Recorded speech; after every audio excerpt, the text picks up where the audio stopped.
Dobrodošli v Šokestu. Moje ime je Petra Kalan in vi spremljate prvi slovenski podcast, ki ima ime bolj šokantno od vsebine. Od drsališča do uresničitve sam pa bi lahko rekli za mojega naslednjega gosta. Še vroč in poln vtisov prihaja iz Belgije, iz enega največjih elektronskih festivalov, iz Tomorrowlanda.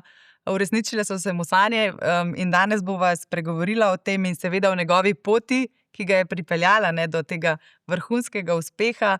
Z mano je DJ Mattway, Tim Samuel drugače. Hvala, da si vzel čas po tako napornem vikendu. Ja, hvala, da si lahko tu, da se lahko malo pogovorimo. Ko mi čakam, kakšno vprašanje imaš za mene. Kako si, zdaj pa res te prvi vtisi? Noro, res. Malo sem še nenaspan, ampak še kar malo. Adrenalin je že malo popusti, ampak še vseeno imaš tak malo feeling, da hočeš iti nazaj nastopati čim prej in res neopisni občutki, res tak. Zato sem delal toliko let in pol končno, da lahko stopiš na tak oder in sem maksimalno živo, res, tako da polano. Je to do sedaj, verjetno pridejo še veliko večji uspeh, ampak največji uspeh v tvoji glasbeni karieri? Do sedaj, bi rekel, največji uspeh, Ko si začel, si predstavljal, da bo tako zgodaj prišlo do takega povabila? Eden redkih Slovencev si namreč, ko sem malo raziskovala. Na spletu sem našla samo še Umeka in Brino Knaus in potem si že ti. Jaz mislim, da ne vem, nekako sem vedno vedel, da mi bo ratal, ampak nisem pa vedel, da bo tako hitro. Itak so bile vedno neke želje, povezani s ciljem, ampak ne vem, globoko v sebi sem vedno vedel, enkrat mi bo uspelo, sam da bom pa pač že pri 25 letih imel to priložnost, pa si nikoli ne bi mislil, res. Ja, res, čestitke. Zdaj o Tomorrowlandu, o tvoji karieri bova še seveda danes govorila, ampak najprej me pa zanima vsakega gosta, prosim, če seboj prinese 3 osebne predmete, pa me že zelo zanima, kaj si ti prinesel, da te malo pobliže spoznam. Jaz sem prinesel stvari, ko dejansko mene predstavljajo na vseh področjih. Lahko začnemo mogoče s to švicarsko čokolado, ki sem prinesel, ki jo lahko tudi probamo, seveda. Ne vem, če lahko imamo med podcastom ali ne, ampak lahko tudi kasneje. Bomo kasneje. Ena izmed najljubših švicarskih čokolad sem prinesel, ker sem rojen v Švici. Ja, ta zgodba je kar zanimiva. Ja, tam sem živel 15 let, okrog 15 let, in ful dobro čokolada. Pol imamo USB stik, ki brez njega ne morem iti na nastope. Prednost tega je, da moram sam tole vzeti zraven. Ponovadi jih imam 5, zato pa 5 kopije, zato če kak ne dela ali pa če kakaj 5 varnostnih kopij. 5 varnostnih kopij za vsak slučaj. Si zgera. Ja, če 5 ne dela, pač pojem podarka. To imam in imam pa tudi pedlopar. Rad se ukvarjam s pedlom, ampak samo rekreativno. Pedel je kar doživel nek razcvet zdaj. Ja, zelo ful. Res. Kaj te tako privlači pri tem športu? Tako zelo dinamičen je. Rad tudi igram tenis, ampak je pa pedel kar malo hitrejše igra. Ampak to vse rekreativno, nič kaj. Tak s prijatelji malo špilamo, pa se malo podružimo. Poleg pedla pa tudi nogomet, ampak ja. To so te 3 stvari. Ki te predstavljajo. Ja, dejansko na vseh področjih, malo hrana, malo glasba, pa malo šport, tako da, ja. No, pa če začneva, mogoče v Švici, 15 let si tam živel, se je že tam začela ta želja po karieri DJ-ja, po ukvarjanju z glasbo. Kje se ti zdi, da si začutil, da bi pa to mogoče lahko bila tvoja pot? Ja, jaz sem v Švici dejansko začel z bobni. In sem hotel ne vem, če poznate v Sloveniji to ritmično šolo, to je samo za ritmiko. In ne vem, mi je bilo fajn, ampak sem hitro upal, ker ni bilo dobene melodije, samo tum, ne. Nekaj manjkalo. Ampak tam sem dobil tako malo ritmiko in potem sem te bobne tako pustil, dobil sem električne bobne, sem malo se poigraval, ampak to ni dolgo šlo. In potem smo se mi preselili sem v Slovenijo. In sem šel v osnovno šolo po četrtek in tam smo imeli pevski zbor. Mihaela Pihler je bila takrat moja učiteljica za glasbo in za pevski zbor. In tudi njej se je tudi ona del tega, no, da sem šel v to glasbeno pot. In moj prijatelj Dejan Romih, ki je zdaj v Bruslju na konzervatoriju, tudi zelo uspešen pianist, on me takrat prepričal, da gremo v pevski zbor pet. Ampak ne zaradi petja, zaradi tega, ker smo lahko šli na ta CŠD in lahko smo šli na izlete in to in je malo izven šole in to celo med šolo smo lahko šli na te intenzivne vaje in to. Meni se je to ful dopadlo, itak ful veliko punc tudi, ne. In in sem začel postati tem pevskim zborom in mi je bilo ful cool. In pol sem dejansko tudi malo to vzljubil, to petje. Danes ne pojem nič več, dejansko. Nobenega vokala ne nasnameš zase. Mogoče zdaj kak komad prija, ampak ga bom tako skril, da ne boste vedeli, da sem jaz. Pa kitaro sem začel igrati takrat v tem času. In mi je bilo to kar že fajn, no, ker so bile neke melodije, malo smo se družili, malo smo peli. In pol se pa je začela ta elektronika. Dejansko sem pol videl, kak ta Martin Garrix, pa tudi večji DJ David Guetta, bo to kak nastopa na tih odrih. To je bilo v srednji šoli, nekje si predstavljal? Ja, to je bilo pol, mislim, da takemu prvega letnika, konc 9. razreda že celo malo. Sem se vedno bolj pozanimal, kako to nastaja in tak. In mi je bilo vedno bolj zanimivo in vedno me nekako vleklo v to smer. Pozanimal sem se, kak se rola, kaj to sploh je, kaj je to, če dva komada moraš zmiksati skupaj. Malo sem gledal YouTube videe, kako se dela glasba. Na začetku je bilo zelo, zelo katastrofalno slabo. Zato sem pol tudi nehal en čas. Mislim, da sem 1 leto dal na pauzo vse skupaj. Si malo obupal? Ja, obupal sem, ker je bilo res težko je bilo. Ni bilo tako enostavno, ampak po tej pauzi, 1 leto pa takrat naprej pa vsak dan pol. Ja, prej uvodoma sem dejala od drsališča, ne? Zato, ker sem v enem intervjuju si dejal, da je bil prvi nastop na drsališču. Se ga spominjaš, kakšen je bil? A je to eden tisti, ki jih hočeš pozabiti? Ne, mislim, vsi nastopi so dejansko nek del te zgodbe in tok spada zraven in rad spregovorim tudi o prvih korakih.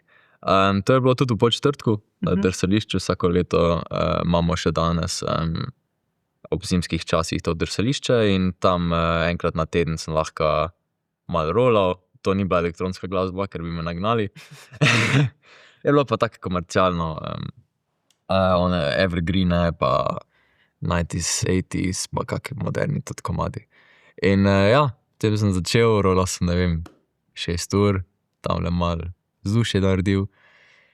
Nič še svoje opreme, mislim, da sem imel takrat samo svojo mešalko, pa še to ful malo, pa nek računalnik. Luči sem si sposodil od enega DJ-ja. Ja, so me dali na nek štand, na neko mizo. In si vrtel? In sem vrtel. Kje se ti pa zdi, da je bila potem prelomnica nekje v vseh teh letih, ko si rekel, ok, zdaj pa gre to v pravo smer, se odpirajo priložnosti? Ko sem se naučil do take mere produkcije, da sem že lahko pol malo izdajal, sem pol dejansko že tudi prišel malo v te vode, ko so me lahko drugi opazili, ampak imel sem zelo srečo, da me je opazil ena prava oseba in to je Sergio iz Švice. On mi dela trenutno management in on je ta potencial v meni videl in takrat še glasba tudi ni bila zelo dobro producirana. On je tudi mix mastering dela, se pravi, on naredi komad, da zelo dobro zveni na vseh platformah, pa na telefonu pa to. On mi je takrat pomagal, seveda vse za plačilo pa to. In on mi je takrat pomagal, da spravim produkcijo na next level. In to smo delala res intenzivno 2-3 leta. In zdaj je prišel do take mere, da on sam še management dela za mene, se pravi veze, plete v zadju stvari. In mislim, da se vrnem zdaj nazaj, prav takrat je bil ta trenutek, ko je šlo vse v pravo smer. In ko smo pol delali vsi skupaj, da smo prišli do stopnje, ko smo izdali Walking Away Infinity. In to je priredba od te znane pesmi Infinity s tem saksofonom. Takrat smo mi to izdali in smo izdali tudi spravo založbo Sony iz Nemčije, kar se še dan zelo, zelo ponosen. In takrat naprej se je pa pol res odprlo. prav začelo odvijati. Ja. Si pa ti samo uk, ker se Čisto vse. vsega te obrti tiče. Čisto vse. YouTube, želja po znanju. Čisto vse, ja. Jaz ne maram šole. Seveda šola je pomembna. Naredite šolo, prosim si do konca, ker je res pomembna, ampak tudi jaz sem naredil zdravstveno šolo.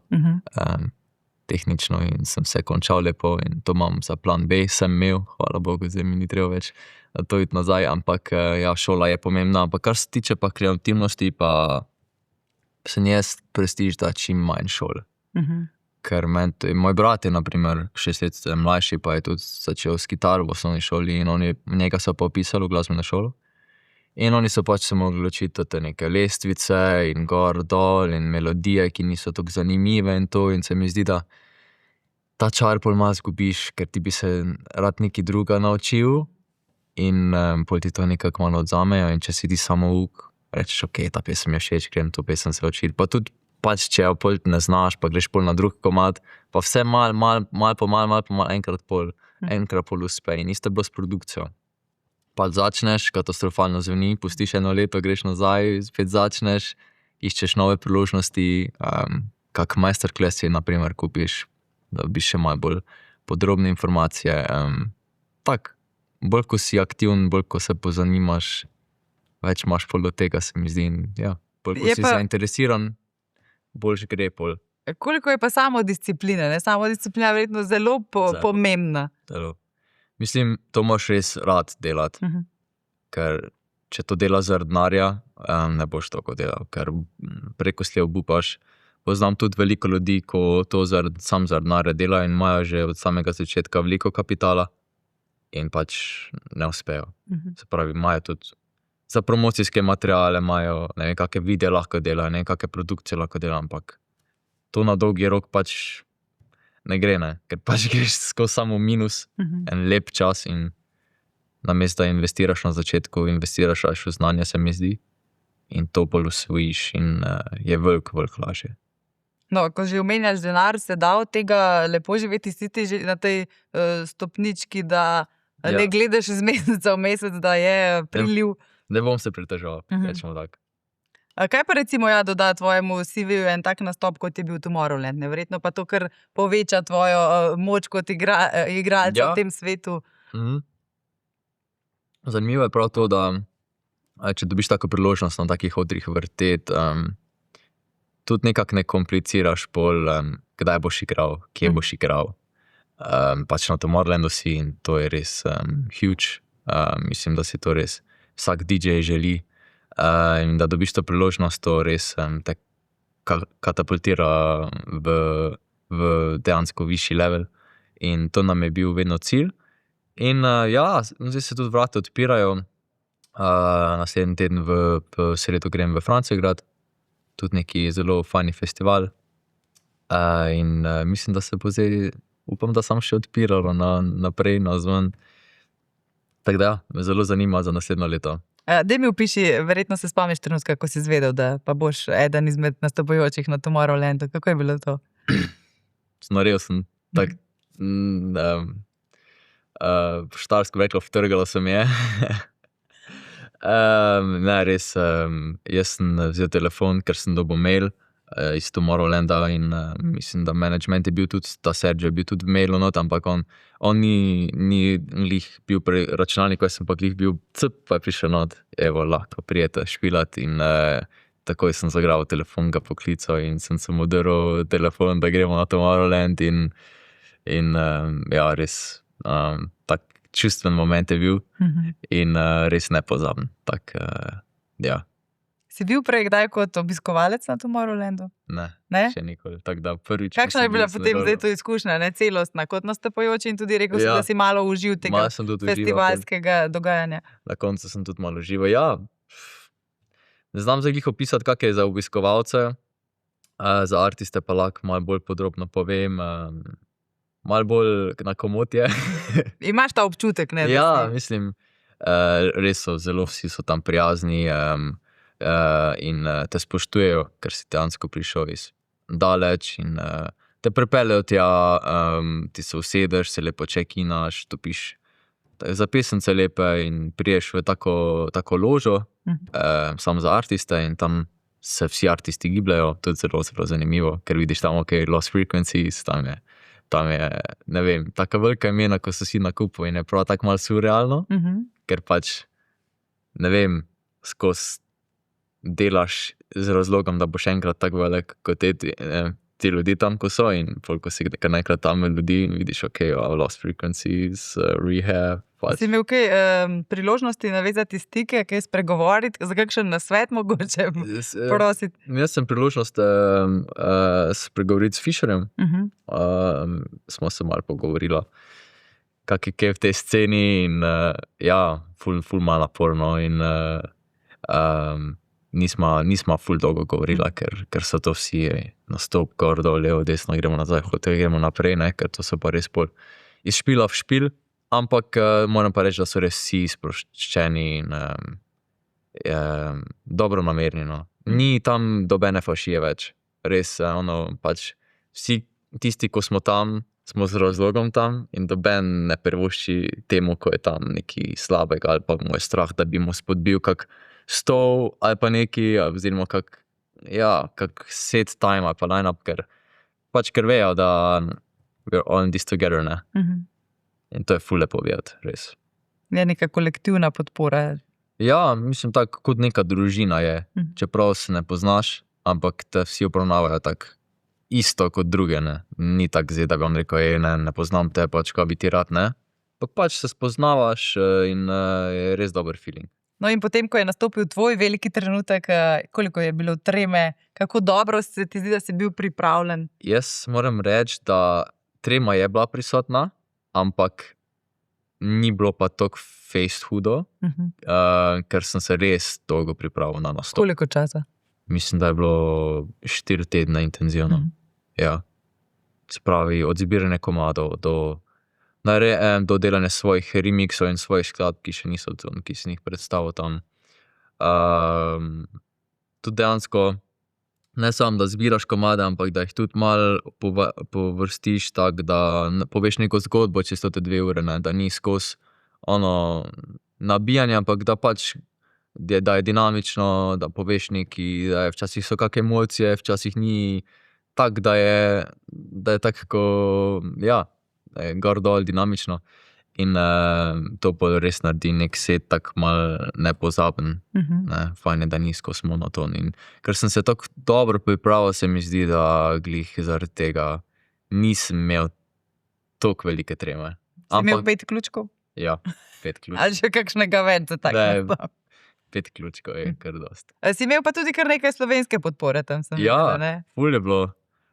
Nisem mislil, da bo toliko Slovencev prišlo, ampak mediji so zelo, zelo veliko o tem pisali tudi in pred nastopom in tudi to je sigurno malo pomagalo k temu, da so izvedeli, da jaz tam rolam in so mi bolj že vsi pisali, pridemo na nastop, jaz sem bil tako vesel. In slovenske zastave tam, ne? Potem smo imeli pa res party, pa kdor ne skače ni Slovencev, se drl, pa tako res nepozabno, res. Tako ko si tako v Bruslu, ko misliš, koliko je lahko tu Slovencev, pa pridejo tako 40 sami Slovenci, pa 6 drugih držav so bili, ko so prišli malo pogledat, kar smo bili na taki platformi gori in se je ful videlo not. Ko so vsi tam skakali, so vsi pol prišli malo pogledat, kaj se dogaja, ne, kaj je to. In je bilo ful good, je bilo res. Ja, zanimivo je, kako se Slovenci v tujini veliko bolj povežemo, ne, ko se vidimo. Ja, Slovenci. Ja, to je res. Zdaj omenil si, da si se res intenzivno pripravljal, pa me zanima, kaj se ti zdi, da je bolj pomembno? Izbira glasbe, te miksi, prehodi, a to, da začutiš ljudi pred sabo, kaj naredi dobrega izvajalca, DJ-ja? Dobro vprašanje, ja. Meni se zdi, da to je zbor pesmi, je tako najbolj pomembno. Prehodi, morajo biti čisti, se pravi, da ne slišiš neki ful, ne vem, da ne stisneš na pauzo pa naprej, ne, ampak da so lepi prehodi, ampak vseeno pa se mi zdi, da pesmi pa so res tiste pol, ko ti naredijo ta drive, se pravi, ko ljudi žene naprej, da ostanejo pri tebi na odru, ker pač bodimo realni, pač bilo je na istem času so rolali na 14 drugih odrih, imena, kot so, ne vem, top 20 DJ-jev na svetu. In da pač v folku stane na tvojem odru, pri tem pač je res zelo, zelo lepo bijati in se mi zdi tudi, da da neko potrditev, da si na pravi poti, pa da si zares pač tudi tak pravi vibe ustvaril, ne, da vsi ostanejo pri tebi. In ja. Zdaj, omenil si pa, da si potem imel tudi nekaj časa užiti ta festival, ne, ko si oddelal svoje, ko si nastopil. Kako si ga doživel? To je, mislim, da največji festival elektronske glasbe na svetu, eden najbolj popularnih. Borijo se za karte, ne, jaz dejansko poznam ljudi, ki kar nekaj let zapored niso mogli priti do kart. Ja, zelo obiskovan festival. Mislim, da so letos celo zmagali za najboljši elektronski festival na svetu v Belgiji. In to je tako, ko si znaš predstavljati, tako da bi bil v nekem drugačnem svetu. Kot nek pravlični, iluzorni svet. Čist drugač. Ne počutiš se, kot da si v Bruslu, tako počutiš se, kot si na res onem pravličnem svetu, Tomorrowland. Surrealno je, ker hodiš in na eni strani hodijo tam neki z kostimi pa plešejo, na drugi strani vidiš tam DJ, ko ima, ne vem, par tisoč ljudi. Pol hodiš spet naprej, pa imaš samo hrano in ta hrana ni samo stojnica, ampak so tudi tako lepo izoblikovane stojnice, se pravi. Butično, tam vidiš nek slab, kar tako random, kar nek slab, 10-metrski, pač tako bi si mislil, ok, ne. Odri, ki so na vodi, fascinantno res. Mislim, da narediš prav tako plovila so, prav se mi zdi, platforma in gori so feštali.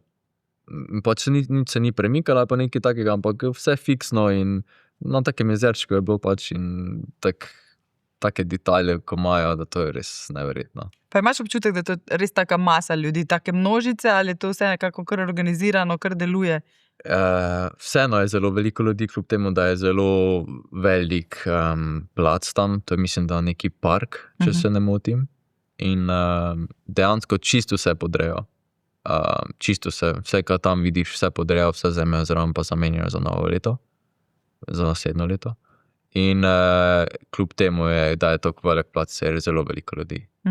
Res se moraš malo gužvati, moraš biti v pravih časih, na pravih odrih, če misliš, ker ga videti, ker hodiš kar en lep čas iz enega konca do drugega. In pol ta main stage je pa glavni oder, ko je ta največji oder. In tam je pa tudi, če nisi prav čas, težko se pol, ne dobiš tako lepega mesta, no. Tako da je zelo veliko ljudi. Kakšni pa so ljudje? Zdaj jaz si predstavljam, da to niso samo mladi, da so to različne starosti, od Videl tudi eno babico tam. do upokojencev. Ful good.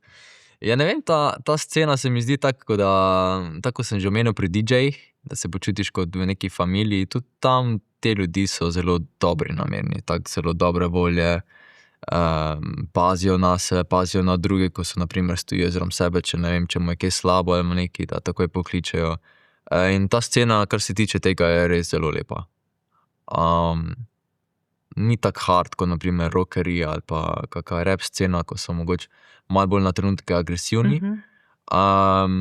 Ampak ta elektronika, sploh ta komercialna, tudi v tem, kar se jaz gibam, so res si tako nasmejani, dobre volje, tu so zato, da se imajo fajn in to je zelo, zelo lepo videti. Pa se ti zdi, da je tu samo glasba ta gonilo ali velikokrat tudi s kakšnimi substancami povezujemo, ne, take festivale, take dogodke? Tudi substanc je veliko. Ampak prav na tem main stageu ni, ker to je res komercialna glasba, ne, za čisto vse. Seveda pa bolj v tem underground svetu, ko so tudi ta techno odri, pa to seveda pač ne bomo lagali, pač so te substance prisotne. Tudi ne vem, kako se jih not spravili. Zanimivost je bilo to, da so imeli tudi pse, so še malo po festivalu, pa so malo povohali ljudi. Pa mislim, da prebral sem, da so letos za 50,000 evrov napisali kazni glede substanc. Uporabi prepovedani. Ja. Alkohol je prisoten verjetno? Alkohol je tudi prisoten, čeprav je face drug tam. Tako da, koliko Premisliš malo manj pije, res, malo manj pije. Ampak po mojem je to kakšna taktika mogoče tudi, da se folk ne prenapije tam, pa da bi bil nadležen ful, ker dejansko dobenega nisem videl, ko bi bil pijan. Da bi bilo, da bi šlo čez mejo. Ne, dejansko ne. Kakšen pa je tvoj odnos, mogoče kot DJ, do vseh teh, do uporabe teh substanc? Ali se ti zdi, da bi morala biti glasba dovolj za... Meni se, da bi morala biti glasba dovolj. Jaz sem ful proti tem. Jaz tudi pač še življenje nisem kaj takega konzumiral in tudi ko nastopam, sem vedno sam na vodi. Nič alkohola ne konzumiram, ful se probam zadržavati. Tudi če vsi drugi pijejo, pa če jaz imam vodo, jaz mogoče po nastopu kak pir spil ali pa kaj takega, ker vseeno to tvoje delo. Pač ti moraš upraviti to delo res na 120%, ker se moraš za vsako znova izkazati, ker zato so organizatorji tudi tebe najeli. Moraš biti res dosleden, moraš prav čas prijeti tja, moraš se podružiti, moraš se pogovarjati z ljudmi, tudi če se ti včasih ne da najbolj, moraš seveda tudi z veseljem se s kakim poslikaš, pa tudi če si nenaspan pospal 2 ure. To vse spada zraven in če si ti bolj pod substancih in pod drogam, to ne gre dolgoročno. Že nažalost smo videli na primer tudi pri Aviciju, kak je tam bilo z alkoholom in če si ti enkrat navajen, da rabiš ti alkohol, da nastopaš, če imaš ti 120 nastopov na leto ali pa 150 nastopov na leto in moraš biti skozi pijan, težko bo, ne? Se ti zdi, da vaša generacija malo obrača ta mišljenje prav v show biznisu, ne? Od vseh vrst glasbenikov in nastopov, da sprejemate odgovornost, da je to služba, ne zabava? Ja, meni se zdi, da vedno bolj v to smer gre, ker je pač konkurenca nenormalno visoka. In moraš biti 120%. Ne moreš si več privoščiti. Dobenih napak, dobenih posebnosti ne moreš. Pač ne gre, ker če zafrkneš, stojijo 10 ljudi za tabo, ki so pripravljeni se zadati za to mesto, ki si ti zdaj gori. Tako da, če si enkrat na tem mestu sam zdrž, skuri, spoštljiv bodi do vseh in boš en lep čas gori ostal lahko, ne. Zdaj, ja, kot sem prej rekla, to je bil nek vrhunec, verjamem, da še večji trenutki tvoje kariere prihajajo. Kaj si tako nekako manifestiraš, predstavljaš, da te čaka v naslednjih letih? Kaj si želiš, k čemu boš strmel? Ja, zdaj, mislim, če že tako hitro Tomorrowland prišel, pol očitno lahko še sanje še malo večje, kot sem mogoče s samega začetka. Seveda neki so želje, neki so pa tudi realni cilji. Ampak ja, mislim, da z naslednjim letom je cilj, da čim več teh festivalskih nastopov v tujini, mogoče kakega tudi v Sloveniji, rade volje prijem, če bo kaj takega. Nažalost, ni več toliko tega. Kako je s priložnostmi v Sloveniji? Ja, festivalov ni toliko veliko več. Kaj so šlubi ali kje sploh lahko pokažeš svoje delo kot DJ? Škisova je kar zanimiv ta festival, tam imajo elektronske odre. Ampak nažalost pa ni več ta večjih, kot sem bil Tuštek bar, ne, če se spomniš. To so bili res veliki festivali, imeli smo Alan Walkerja, imeli smo Steve Aoki, to so res v tak kratnem času, to so bili najjači DJ-ji. In tega nažalost ni več, ne vem zakaj. Verjetno je s financom povezan, ampak ja, tega nažalost ni več toliko v Sloveniji in zato se jaz tudi ful trudim. Da je mogoče kaj v Sloveniji naredili sami, pa itak bolj internacionalno, da se to čim več potujem, da čim več sveta vidim in da čim več lahko nastopam, to mi je cilj. Zato sem tudi začel, da bom na teh odrih, kot sem si želel biti in ja, vsekakor je cilj, da čim več teh internacionalnih špil dobim in mogoče tudi kakšna velika kolaboracija s kakim velikim artistom. Daj povej mi, kako pa tvoji ožji, družina, prijatelji spremljajo tvojo kariero? Je tako vseeno malo nenavadna, ne? Prej si rekel, da si zdravstveno šolo naredil. Ja. To je bolj tak klasičen poklic. Zdaj si pa DJ, ne? In to tak vrhunski mednarodni postaješ. Ja, ne vem. Po moje tako malo sploh starši. Ampak čakajo, da mine ta obdobje, ali so že razumejo, da je to profesionalno ukvarjanje? Zelo razumejo, da gre zdaj za res. No, vsaj upam, ampak mislim, da vejo. Se mi pa zdi, da jim je malo tako surrealno, Mhm.